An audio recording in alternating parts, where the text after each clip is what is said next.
শুভ দুপুর। আজকের দুপুরে খাওয়া দাওয়া নিয়ে চলে এসেছি। দেখো ভাত বেড়ে নিয়েছি, গরম গরম ভাত। আর এতে আছে, আজকের বেশি কিছু হয়নি। আর আছে এই যে মাংস, আলু দিয়ে একটু ধনেপাতা দিয়ে মাংসের ঝোল। আজকে শুধু মাংস ভাত।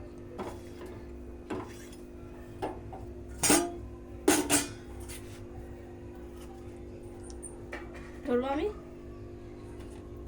প্লেটে দিয়ে দেবো।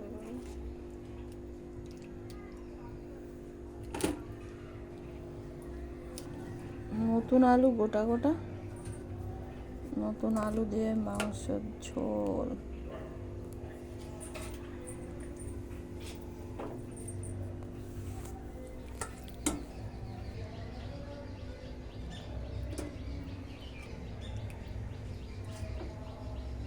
চলো চলো তাহলে খাওয়া যাক গরম গরম।